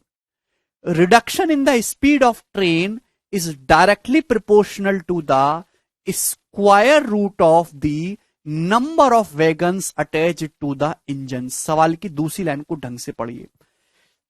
अगर ट्रेन में कोई डिब्बा नहीं जोड़ा गया है इंजन में, तो इंजन की स्पीड है 20/3 मीटर पर सेकंड। जैसे जैसे इंजन में डिब्बे लगाते जाओगे इंजन की स्पीड कम होती जाती है। तो ये दे रखा है कि ट्रेन की स्पीड में जो कमी है वो इंजन से जुड़े डब्बों की संख्या के स्क्वायर रूट के डायरेक्टली प्रोपोर्शनल है। तो इंजन की स्पीड में जो कमी है डेल्टा एस,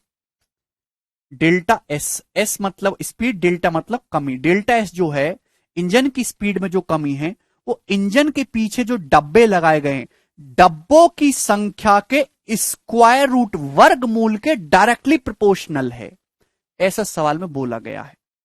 यदि केवल 4 डिब्बे इंजन से जोड़ते हैं तो इंजन की स्पीड 50/9 है। अगर आप इंजन में 4 डिब्बे लगा दोगे तो इंजन की स्पीड हो जाएगी मेरे दोस्तों 50/9, 50/9 मीटर पर सेकंड। क्लियर? आप बोलोगे हां जी सर। ज्ञात करिए कि एक इंजन अधिकतम कितने डब्बे खींच सकता है। ये इंजन मैक्सिमम कितने डब्बे खींच सकता है? अपनी पूरी ताकत से जवाब दीजिए मेरे दोस्तों।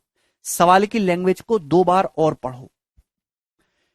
जब इंजन से कोई डिब्बा नहीं है, 0 डिब्बे, तो इंजन की स्पीड ही है। जब 4 डिब्बे हैं तो इंजन की स्पीड है। इंजन की स्पीड में जो कमी है डेल्टा एस, वो डायरेक्टली किसके प्रोपोर्शनल है, किसके समानुपाती है?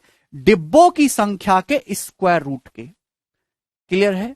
देखिए जब भी आप ये प्रोपोर्शनलिटी का साइन हटाते हो तो एक कांस्टेंट आता है, कांस्टेंट आता है कि आपने पढ़ा होगा फिजिक्स में, मैथ में, ठीक है ना, बचपन में पढ़ाई करिए ना अभी, कि आप बोलोगे जी सर √W। जब भी प्रोपोर्शनलिटी का साइन हटाते तो कांस्टेंट आता है, कांस्टेंट का मान कुछ भी होगा, कुछ भी हो सकता है। अब एक बात का जवाब दीजिए भाई, इंजन पहले देखे कोई डब्बा नहीं था, अब 4 डब्बे लगा दिए। 4 डब्बे लगाते ही इंजन की स्पीड में कितनी कमी आई है भाई? पहले इंजन की स्पीड थी 20/9, 20/3। पहले इंजन की स्पीड थी 20/3। 4 डिब्बे लगाते ही इंजन की स्पीड होगी 50/9। तो इंजन की स्पीड कितनी कम हो रही है? 60/9 माइनस 50/9, 10/9 मीटर पर सेकंड। यानी कि जब आप 4 डब्बे लगाते हो तो इंजन की स्पीड 10/9 मीटर पर सेकंड कम हो गई। तो इंजन की स्पीड में कितनी कमी आई? 10/9 की। कितने डब्बे लगाने पर? 4 डब्बे लगाने पर √4। आप बोलोगे जी सर √4 होता है 2, 2 से 10 5 बार चला जाएगा। तो के की वैल्यू आ गई यहां से जी 5/9। तो ये जो कंडीशन दे रखी थी केवल आपको कांस्टेंट निकालने के लिए दे रखी थी। तो के की वैल्यू आ गई 5/9 यहां से यूज करके आप लोगों ने निकाल ली के की वैल्यू। आप बोलोगे जी सर भाई 4 डब्बे लगाते इंजन की स्पीड कितनी हो गई? 10/9 कम हो गई। तो 10/9 इंजन की स्पीड में कमी आई 4 डब्बे लगाने पर। कांस्टेंट आ गया जी यहां से 5/9। मुझे नहीं लगता किसी को कोई प्रॉब्लम है। तो ये कंडीशन है आपकी, डेल्टा एस बराबर 5/9 √W। जिसने बचपन में बिल्कुल फिजिक्स नहीं पढ़ी वो इस सवाल को थोड़ा देर से समझेगा। 5/9 √W मेरे दोस्तों। आप बोलोगे जी सर बहुत बढ़िया, इसमें कोई तकलीफ नहीं है। सवाल में पूछा गया कि एक इंजन मैक्सिमम कितने डब्बे खींच सकता है? भाई एक बात बताओ, इंजन हद से हद क्या होगा? हद से हद ये होगा कि इंजन की स्पीड 0 हो जाए। भाई हद से हद ये होगा इंजन की स्पीड 0 हो जाए। बोलो अगर कोई डिब्बा इंजन में अटैच नहीं है तो इंजन की स्पीड कितनी है? 20/3 मीटर पर सेकंड। अगर मुझे इंजन की स्पीड को 0 करना हो तो क्या आप मुझे बताओगे कि कितने डब्बे लगाने होंगे? अगर मुझे इंजन की स्पीड को 0 करना हो तो कोई बताएगा कितने डब्बे लगाने होंगे मिनिमम? पर इंजन की स्पीड 20/3 मीटर पर सेकंड है। मुझे 20/3 मीटर पर सेकंड से 0 पे लानी है स्पीड। यानी कि मुझे इंजन की स्पीड को 20/3 मीटर पर सेकंड कम करना है। इंजन की स्पीड में कितना रिडक्शन करना है? इंजन की स्पीड में 20/3 मीटर पर सेकंड की कमी करनी है, 20/3 की। आप बोलोगे जी सर तो आप मुझे बताओ 20/3 मीटर पर सेकंड इंजन की स्पीड को कम करने के लिए कितने डब्बे लगाने होंगे इंजन में? तो आपका जवाब होगा सर 5 से 20 जो है 4 बार चला जाएगा। 3 से 9 3 बार, 4 तिया 12, √W 12 आ गया। तो W की वैल्यू आ गई 144। यानी कि जैसे ही आप इंजन में 144 डिब्बे लगाओगे, इंजन में आप 144 डिब्बे लगाओगे, वैसे ही इंजन की स्पीड 0 हो जाएगी। जैसे ही आप इंजन में 144 डिब्बे लगाओगे इंजन की स्पीड 20/3 मीटर पर सेकंड कम होके हो जाएगी 0। कुछ बच्चे सवाल का आंसर 144 बता रहे, 144 नहीं है इस सवाल का आंसर। देखिए सवाल को कई बार पढ़ना होगा। 144 डिब्बे लगाते ही इंजन की स्पीड 0 हो जाएगी। तो इंजन मैक्सिमम कितने डब्बे खींच सकता है? 143 डब्बे खींच सकता है केवल। जैसे ही आपने 144वां डब्बा लगाया इंजन का दम निकल जाएगा और वो घुटने टेक देगा, आगे नहीं बढ़ पाएगा, उसकी स्पीड हो जाएगी 0। तो इंजन मैक्सिमम 143 डब्बे खींच सकता है। Rishi delta s is the reduction in speed. सवाल को ढंग से पढ़िए, डेल्टा एस स्पीड में कमी है, कमी। जब कोई डिब्बा नहीं होता इंजन की स्पीड है 20/3, 4 डिब्बे हैं तो इंजन की स्पीड है 50/9। सवाल में यह बोल रखा है कि इंजन की स्पीड में जो रिडक्शन है, स्पीड में कमी जो है वो डिब्बों की संख्या के डायरेक्टली प्रोपोर्शनल है। तो जब प्रोपोर्शनलिटी का साइन हटाएंगे कांस्टेंट आएगा। कांस्टेंट की वैल्यू आपने निकाल ली। भाई 4 डिब्बे हैं तो स्पीड कितनी कम होगी? पहले स्पीड 20/3 थी, फिर 50/9 होगी। स्पीड में 10/9 की कमी आई। तो आप यहां पर रखेंगे कांस्टेंट आ जाएगा, सॉल्व करने पर 5/9। ये मेरे पास आ गई इक्वेशन। अगर मुझे इंजन की स्पीड को 0 करना हो, इंजन की स्पीड को 0 करने का क्या मतलब है? इंजन की स्पीड 20/3 मीटर पर सेकंड है। अगर मैं इंजन की स्पीड को 20/3 मीटर पर सेकंड कम करूंगा तो ही तो स्पीड 0 आएगी। भाई थोड़ी बुद्धि लगाओ, मेरे शब्दों को सुनो। इंजन की स्पीड 20/3 मीटर पर सेकंड है। इंजन की स्पीड को जीरो करने के लिए इंजन की स्पीड को 20/3 मीटर पर सेकंड कम करना होगा। तो स्पीड में कितनी कमी लानी है? 20/3 की। कांस्टेंट है 5/9। W√W ये दे रखा है। डिब्बों की संख्या आगे 144। 144 डिब्बे लगाते ही इंजन की स्पीड जीरो हो जाएगी। तो मैक्सिमम आप 143 डिब्बे लगा सकते हो, जिससे इंजन खींचता रहेगा। जिसको ना समझ में आए वो इस सवाल को दोबारा देखे, फिर भी ना समझ में आए तिबारा देखे, ना समझ में आए तो छोड़ दे। ठीक है ना। अगला सवाल 35 नंबर।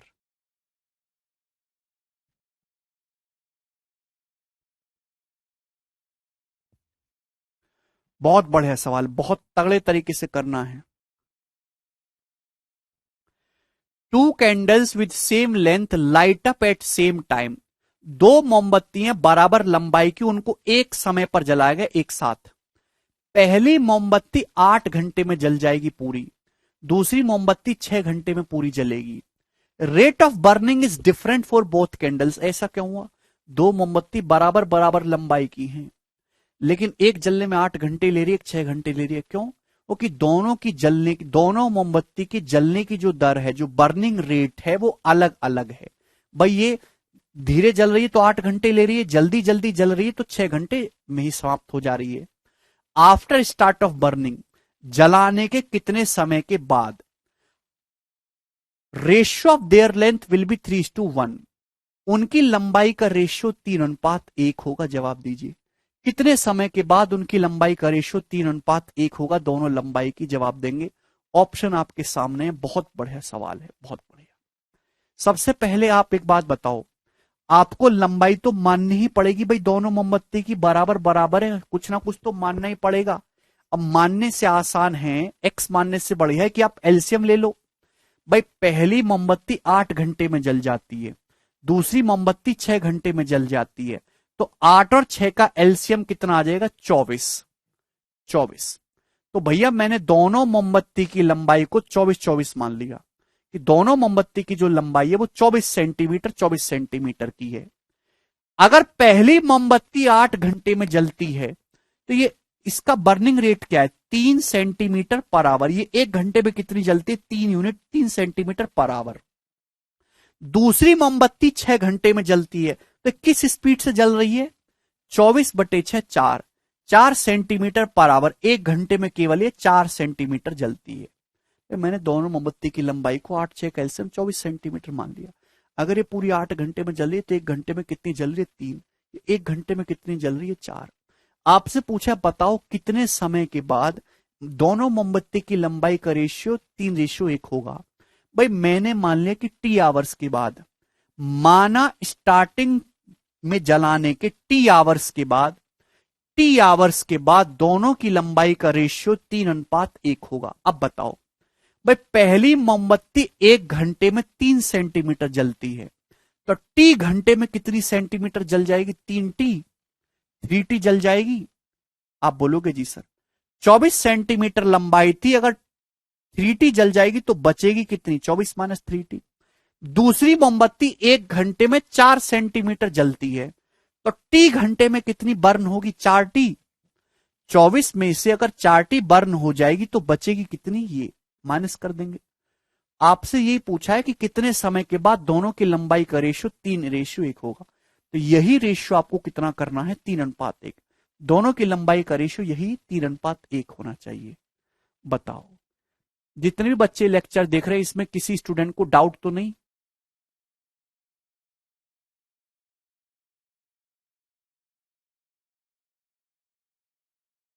बोलो। भाई दोनों मोमबत्ती की लंबाई को हमने 24-24 मान लिया। पहली मोमबत्ती 1 घंटे में 3 सेंटीमीटर जल रही है, दूसरी 1 घंटे में 4 सेंटीमीटर जल रही है। जलने के माना टी घंटे के बाद दोनों की लंबाई का रेशियो 3:1 होगा। सिद्धार्थ क्या फायदा? आंसर तो तुम्हारा एक भी सवाल का आता नहीं है।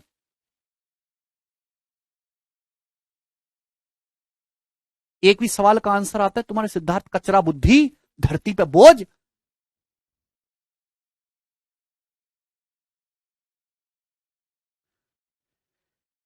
अगर टी घंटे, ये 1 घंटे में 3 जलती है तो टी घंटे में कितनी बर्न होगी? 3T। ये 1 घंटे में 4 सेंटीमीटर जलती है, टी घंटे में कितनी जलेगी? 4T। और 24 में से 3T घटाओगे, 24 में से 4T घटाओगे तो बची लंबाई का रेशियो है, और ये रेशियो कितना होना चाहिए? 3:1 होना चाहिए। सॉल्व कर लोगे, 24 से कम 24, 24 72, डिफरेंस कितना आ जाएगा? 48। ये माइनस का 3T और ये माइनस का 12T, डिफरेंस कितना आएगा? 3 और 12T का 9T। ये माइनस का 3T और ये माइनस का 12T, डिफरेंस कितना आ जाएगा? 9T। टी बराबर आ जाएगा 48/9। 3 से जाएगा 16/3 घंटे। 16/3 घंटे का मतलब होता है 5 सही 1/3 आवर, यानी कि 5 घंटा 20 मिनट। जल्दी जल्दी करा दो इनको, जैसे वीआईपी बनने नौकरी रखने लग रही है इनकी, जैसे अभी सही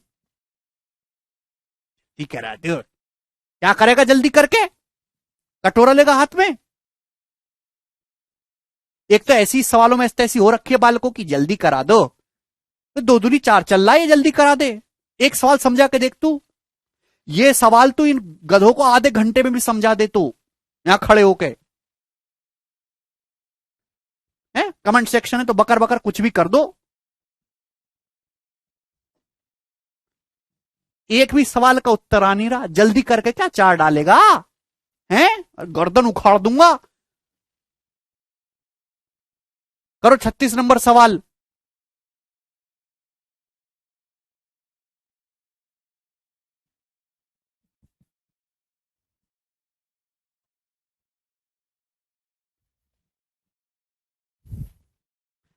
करो जल्दी।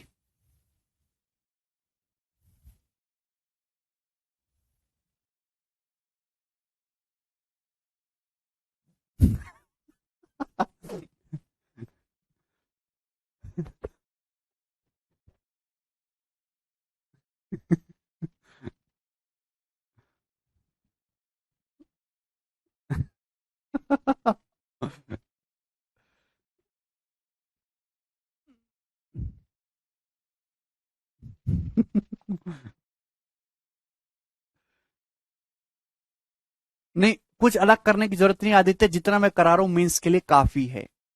ये सवाल देखिए, इतना स्पेशल सवाल है, आपके पेपर में भी सवाल आया था ये, बस वहां लैंग्वेज अलग थी, है ना। आप प्रीवियस क्वेश्चन सॉल्व करोगे तो आपको क्वेश्चन मिलेगा कि एक चोर है, वो हीरे चुरा के भागता है, 3 गार्ड उसको मिलते हैं, है ना। हर गार्ड को आधे हीरे देता है, एक हीरा और देता है, फिर आधे हीरे देगा, फिर एक हीरा देगा, फिर आधे हीरे देगा, फिर एक हीरा देगा। ठीक है ना। अब ये सवाल देखिए, ऐसे क्वेश्चन को मेरे दोस्तों हमेशा आपको रिवर्स सॉल्व करना है, रिवर्स रिवर्स सॉल्व करिए। बहुत ही बेहतरीन सवाल है रेशियो का, ये कई बार एग्जाम में आया है।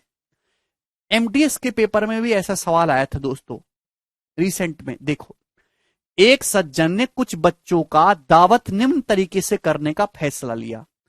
एक बहुत बढ़िया आदमी जेंटलमैन, उसने करा कि मैं छोटे छोटे बच्चों को दावत खिलाऊंगा। वह he gives half of his total stock of toffees and 1 extra to the first child. उसने बच्चों को टॉफी खिलाने का प्रॉमिस करा। उसने क्या करा मेरे दोस्तों, उसके पास टॉफियों का कुछ स्टॉक था, उसने पहले बच्चे को बुलाया और उसने आधी टॉफी उसे दे दी। ये ले आधी टॉफी तू ले जा, और एक एक्स्ट्रा टॉफी दी। तो आधी टॉफी दी मेरे दोस्तों और एक एक्स्ट्रा टॉफी दी। And then half of remaining stock along with 1 extra to the second. फिर उसने दूसरे बच्चे को बुलाया। अब उसके पास जो टॉफी बची हैं, उसने आधी टॉफी दी उसे और एक एक्स्ट्रा दी। बात समझे? And continuing giving away in this fashion, और यही फैशन दोहरा रहा है। फिर तीसरे बच्चे को बुलाएगा, उसके पास जितनी टॉफी बची है ना, रिमेनिंग जो टॉफी है, आधी टॉफी दी उसको तीसरे बालक को, फिर एक टॉफी और दी। His total stock exhaust after he takes care of 5 children. 5 बच्चों को टॉफी देने के बाद उसका स्टॉक खत्म हो गया, मतलब 0 टॉफी है अब उसके पास। How many toffees were there in his stock initially. तो आपसे पूछा है कि उसके स्टॉक में शुरुआत में कितनी टॉफी थी। अगर आप इसको बेसिक से सॉल्व करेंगे तो एक्स मान के, सक्सेसिव नहीं अफजल, आधा करना है, एक कम करना है, फिर आधा करना है, फिर एक टॉफी कम करनी है, आधा कम करना है, फिर एक टॉफी कम करनी है। अब देखिए मेरे दोस्तों, ये तो हो ही नहीं सकता 59 कि 59 का आधा डेसिमल में चला जाएगा। ये ऑप्शन से आप चेक कर सकते हैं। क्लियर है? अब ध्यान से सुनेगा मेरे प्यारे भाई, बहुत ही प्यार से। 5 बच्चों की दावत करने के बाद उसके पास 0 टॉफी बची। देखिए रिवर्स समझिएगा भाई, अगर मैं कहूं कि आपके पास जैसे एक्स टॉफी है एक्स, तो आप जैसे सपोज एग्जांपल ले रहा हूं, इसको भूल जाओ सवाल को। जैसे सपोज आपके पास 10 टॉफी है, तो 10 में से अगर आप आधा दे दोगे मेरे दोस्तों, तो कितनी टॉफी बचेंगी? 5। 5 फिर 5 में से एक और दोगे तो कितनी टॉफी बचेंगी मेरे दोस्तों? 4। यही करा जा रहा है बार बार बार बार, इसी सवाल में यही किया गया है मेरे दोस्तों 5 बार।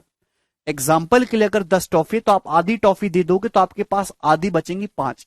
फिर एक टॉफी और एक्स्ट्रा दोगे मेरे दोस्तों, आपके पास बचेंगे 4। ये सीधी कहानी है। अगर मुझे इसी कहानी को बच्चों उल्टा कहना हो तो मैं कैसे कहूंगा कि अगर अभी 4 टॉफी हैं, तो अगर मैं ऐसे जाऊंगा मेरे दोस्तों, तो एक टॉफी आपकी बढ़ानी पड़ेगी 5। यहां मैंने आधा किया है, या दुगना करना होगा मेरे दोस्तों, दुगना 10। क्या मैं ऐसे नहीं करूंगा अगर मुझे इस कहानी को रिवर्स करना है? क्या अगर इसी प्रोसेस को मैं उल्टा करूंगा, नीचे मुझे पता है कि 5 बच्चों की दावत देने के बाद 0 बचा है, अभी मुझे रिवर्स करना है इस सवाल को। ऑप्शन तो कर ही लोगे, जो ऑप्शन सेटिस्फाई कर जाए वो आंसर होगा। ऐसे करेंगे। अगर मैं सीधा प्रोसेस दे रखा हूं तो पहले मैंने आधी टॉफी निकाली, 5 बची, फिर एक टॉफी निकाली 4। अगर मैं उल्टा कहूंगा तो 4 में पहले मैं एक टॉफी जोड़ूंगा 5, फिर उसका दुगना करूंगा 10। यानी कि अगर आपको उल्टा प्रोसेस जाना है तो क्या होगा? पहले एक जोड़िए फिर दुगना करिए, फिर एक जोड़िए फिर दुगना करिए, फिर एक जोड़िए फिर दुगना करिए। यानी कि मेरे दोस्तों अगर 5वें बच्चे के बाद उसके पास 0 टॉफी बची है, तो 5वें बच्चे को कितनी टॉफी दी होंगी? 0 में एक जोड़ेंगे 1, दुगना करोगे 2, 5वें बच्चे को 2 टॉफी दी होंगी। चौथे को कितनी दी होंगी? 2 में एक जोड़िए 3, 3 में 3 का दुगना करेंगे 6, चौथे बच्चे को 6 टॉफी दी, चौथे बच्चे को 6 टॉफी दी होंगी मेरे दोस्तों। क्लियर है? मतलब चौथे बच्चे के टाइम उसके पास 6 टॉफी होंगी चौथे बच्चे को देते वक्त। क्लियर है? फिर मेरे दोस्तों क्या, एक जोड़ेंगे दुगुना करेंगे, 6 और 1 7, 7 दूनी 14, ये 14 हो जाएगा। ये तीसरे बच्चे के वक्त है। फिर मेरे दोस्तों एक जोड़ेंगे दुगुना करेंगे, 14 1 15, 15 दूनी मेरे दोस्तों 30। पहले बच्चे के देते वक्त कितनी टॉफी होंगी? एक जोड़ेंगे दुगुना करेंगे, 30 और 1 31 दूनी 62, यानी कि 62। इनिशियली मेरे प्यारे भाई उसके पास 62 टॉफी होंगी, और ये आंसर है सी ऑप्शन।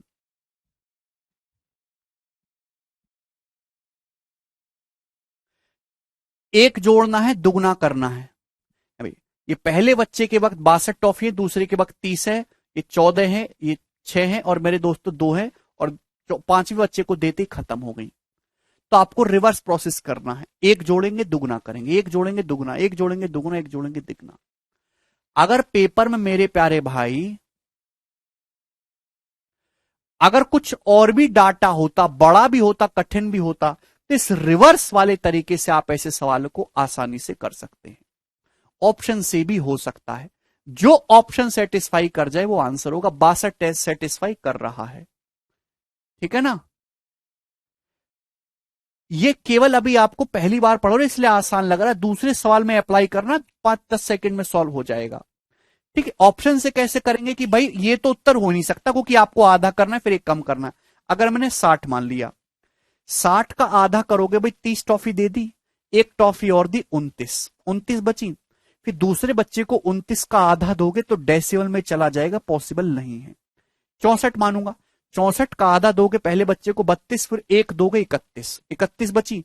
दूसरे को दोगे 31 का आधा करोगे मेरे दोस्तों तो डेसिमल में चला जाएगा, पॉसिबल नहीं है।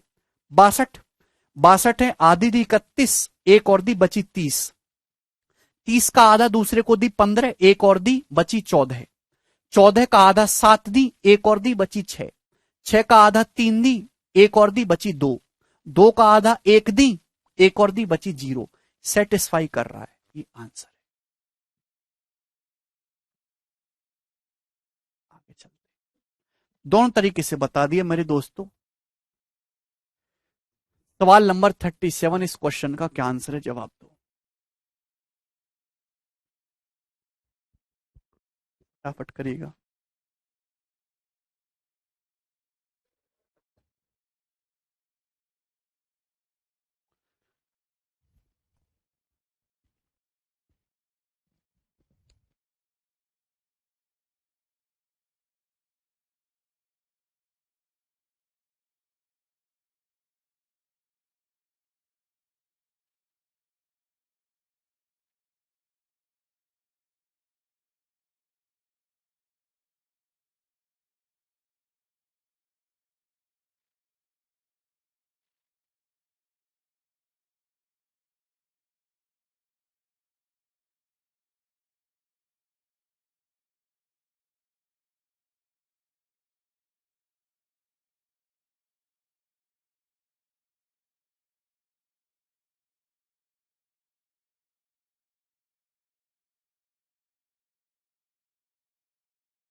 आया किसी का?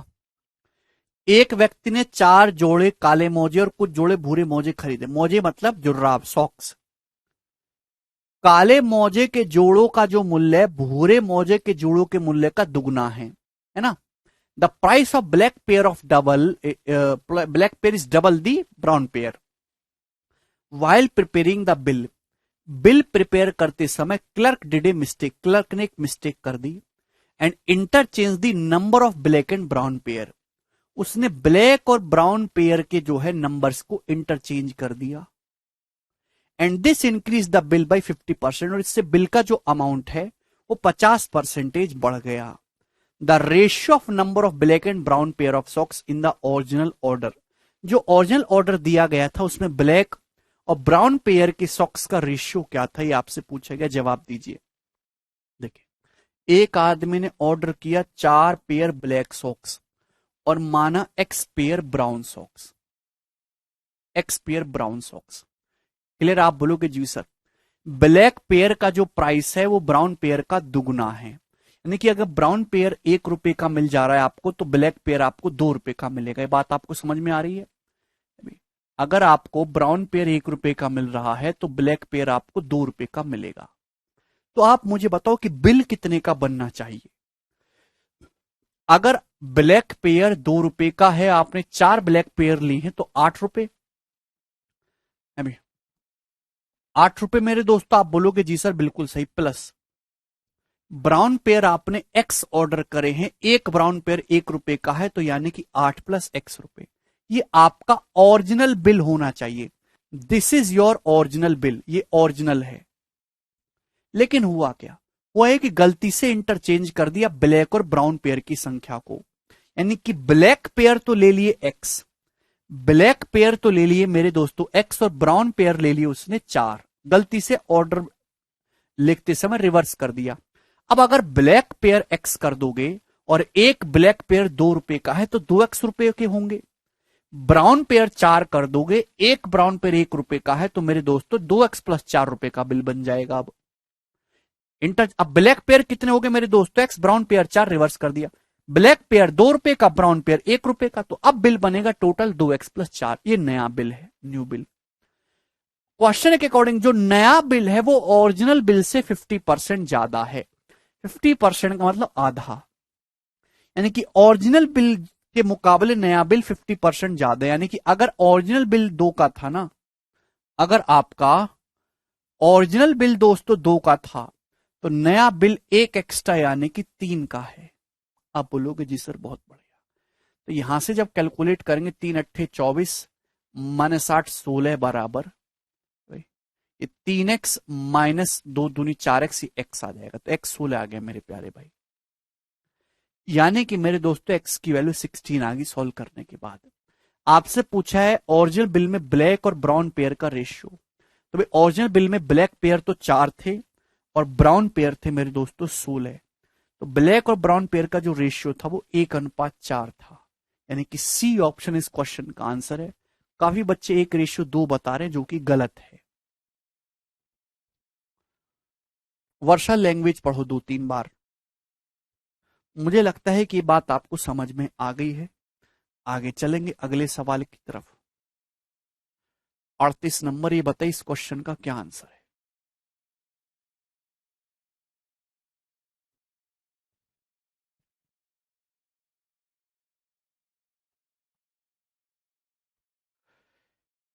सवाल ये है, ये सवाल बहुत इंपॉर्टेंट है, कई बार आता है मेरे दोस्तों। इस सवाल रिसेंट काफी फेमस हुआ है question. In a school 5/12 of number of student are girls and rest are boys. एक स्कूल में 5/12 स्टूडेंट गर्ल्स हैं, बाकी बॉयज हैं। 4/7 of number of boys are below 14 years of age and 2/5 of number of girls are 14 years or above 14 years of age.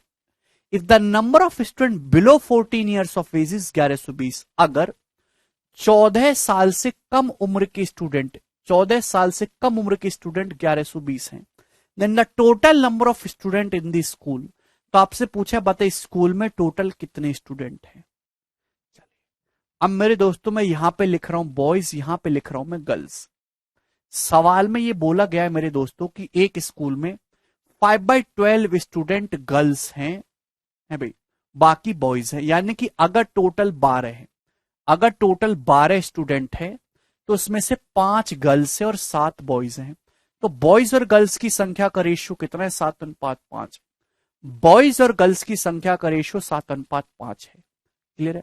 आपको below लोगों पे focus करना है। 4/7 नंबर ऑफ बॉयज 14 साल से कम उम्र के हैं। जब सवाल में आपको 14 साल से कम उम्र के स्टूडेंट दे रखे तो हम उसी पे फोकस करेंगे। 4/7 नंबर ऑफ, ये बॉयज और गर्ल्स की संख्या का रेशियो है। 4/7 नंबर ऑफ बॉयज हैं 14 साल से कम उम्र के। 2/5 गर्ल्स या तो 14 साल के बराबर हैं या 14 साल से बड़ी हैं। यानी कि 2/5 अगर 14 साल के बराबर या बड़ी हैं तो 3/5 गर्ल्स ऐसी हैं, 1 में से घटाएंगे 2/5 को, 3/5 गर्ल्स ऐसी हैं जो 14 साल से कम उम्र की हैं। तो कोई मुझे ये बताएगा कि आउट ऑफ टोटल कितने स्टूडेंट ऐसे हैं जो 14 साल से कम उम्र के, आउट ऑफ टोटल। तो ये हो गया मेरे दोस्तों वेटेड एवरेज। 7 लड़कों का 4/7, यानी कि 4 लड़के 14 साल से कम उम्र के, 5 लड़कियों का 3/5, 3 लड़कियां हैं 14 साल से कम उम्र की। Out of total, total student है कितने, टोटल स्टूडेंट है 7×5 12, यानी कि मेरे दोस्तों 7/12।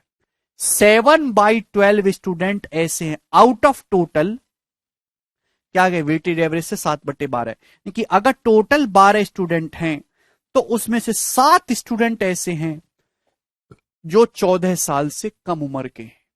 और 14 साल से कम उम्र के स्टूडेंट है कितने, 1120। तो 7 की वैल्यू 1120 से कितने गुना, 160 टाइम, 16×7=112। तो ये भी 160 टाइम हो जाएगी, 12×160 यानी कि 1920। यही इस क्वेश्चन का आंसर है, डी ऑप्शन।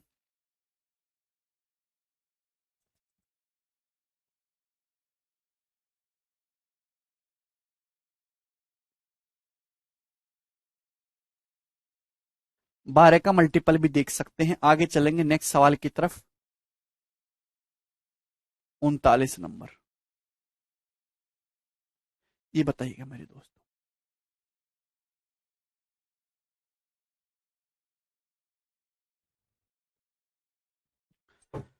दो क्वेश्चन मैं कराऊंगा आपको, बहुत मजा आएगा, सवाल करके करिएगा।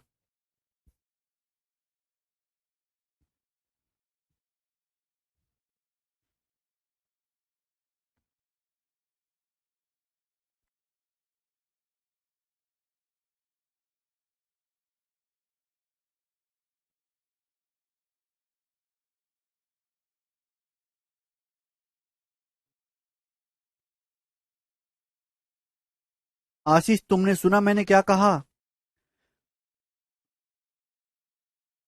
आशीष, सवाल को दोबारा से पढ़ो, चुपचाप सवाल को दोबारा से पढ़ो, चुपचाप।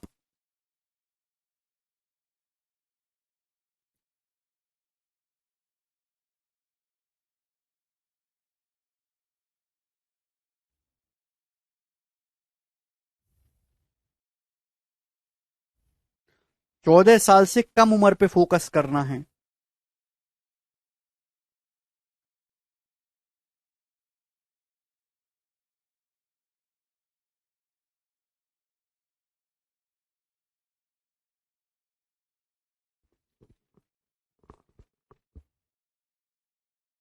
ये बताइएगा, मिस्टर अंकित सियाचिन के दौरे पर हैं। है भाई, बहुत बढ़िया, गए तो घूमने सियाचिन। आप गए हो कभी सियाचिन? मिस्टर अंकित सियाचिन के दौरे पर हैं और उनके पास अपने खर्चे के लिए 900 रुपए हैं। उनके पास खर्चे के लिए कितने रुपए हैं? 900 रुपए। यदि वह अपने दौरे से 4 दिन अधिक रुकते हैं, अगर वो 4 दिन अधिक रुकेंगे मेरे दोस्तों, तो उनके डेली का एक्सपेंडिचर 2.5 रुपए कम करना पड़ेगा। भाई, सियाचिन के दौरे पर गए, पॉकेट में पैसा फिक्स है 900, 900 में ही गुजारा करना है। अगर वो 4 दिन ज्यादा रुकेंगे तो पर दिन का खर्चा 2.5 रुपए कम करना होगा। मिस्टर अंकित कितने दिनों के लिए दौरे पर हैं?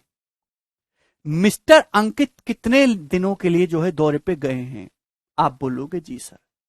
तो मेरे प्यारे भाई, ऐसे सवाल को करने के 2 तरीके हैं। या तो आप एक्स मान के करो कि माना एक्स दिन के लिए दौरे पर हैं, या फिर मेरे दोस्तों आप यहां पे ऑप्शन से करो, ऑप्शन बेस्ट है। जो ऑप्शन सेटिस्फाई करेगा वो आंसर होगा। भाई, एक दिन का एक्सपेंडिचर कैसे आएगा? अगर मैं टोटल एक्सपेंडिचर को दिनों से डिवाइड कर दूं, आ जाएगा कि नहीं? भाई सपोज पहले मेरे दोस्तों 36 दिन है, अगर 4 दिन एक्स्ट्रा लिखोगे तो दिन हो जाएंगे मेरे दोस्तों 40। 45 दिन अगर आंसर मानता हूं, 4 दिन एक्स्ट्रा लिखोगे तो दिन हो जाएंगे 49। ये आंसर हो ही नहीं सकता। अगर 30 दिन है, 4 दिन एक्स्ट्रा लिखोगे रुकोगे तो दिन हो जाएंगे 34। 25 दिन है, 4 दिन एक्स्ट्रा रुकोगे तो दिन हो जाएंगे 29। पहली बात तो आंसर ऐसा ऑप्शन होना चाहिए जो 900 से आसानी से कट जाए। भाई सपोज पहला ऑप्शन देखो, 900 रुपए आपके पास टोटल है और आप 36 दिन रुकते हो, तो पर डे का कितना खर्चा हो रहा है? 900/36, यानी कि 25 रुपए पर डे आपका खर्चा है। 25 रुपए पर डे। 36 की बजाय अगर आप 40 दिन रुकते हो, 900/40, तो आपका खर्चा कितना होगा फिर पर डे का? 22.5 रुपए। 90/4 होता है 22.5 रुपए। यानी कि पहले आपका खर्चा पर डे 25 रुपए था, आज आपका खर्चा पर डे 22.5 रुपए है। तो आपका खर्चा प्रतिदिन का 2.5 रुपए कम करना पड़ा कि नहीं करना पड़ा? आप बोलोगे हाँ जी सर, सेटिस्फाई कर रहा है। तो आंसर मेरे दोस्तों ऐसा ऑप्शन होना चाहिए था जो 36 से भी कटे और 4 ऐड करने पर जो संख्या आ रही है उससे भी आसानी से कटे। बटे में प्राइम नंबर, जहां बटे में प्राइम नंबर आता है ऐसे फर्जी ऑप्शन को हटा देते हैं। 37, 11, 31, 33 ये बहुत खतरनाक नंबर है। अब जैसे आप ये ऑप्शन मानोगे, भाई 945 से तो कट जाएगा, लेकिन 900 को 49 से भाग करोगे, क्या कभी ये डिवाइड हो पाएगा? नहीं डिवाइड होगा, ये ज्यों का त्यों अटका रहेगा। 49 में प्राइम नंबर 7 होता है। जहां बटे प्राइम नंबर आ जाए अभाज्य संख्या, ऐसे ऑप्शन को हटा देंगे। ये पूरा लिखने की जरूरत नहीं, खच्चर करते हैं इसे। 49 900 को काटेगा ही नहीं। 34 में 17 आता है, 17 से 900 में भाग जाएगा ही नहीं। 29 में 29 का जो है भाग 900 में जाएगा ही नहीं। अभी दशमलव में जाएगा मेरे दोस्तों, वो पूरा पूरा डिवाइड होगा ही नहीं, है ना, अशांत दशमलव आएगा। तो ये फर्जी ऑप्शन हो नहीं सकते। एक ही एक प्यारा ऐसा ऑप्शन है जो 36-40 से इजीली कट जाएगा, केवल 900, यही करेक्ट हो सकता है। तो आप ऐसे सवालों को इस तरीके से करेंगे, आपको कम बर्डन रहेगा। ठीक है भाई, आज इतना ही छोड़ते हैं, बाकी कल करेंगे।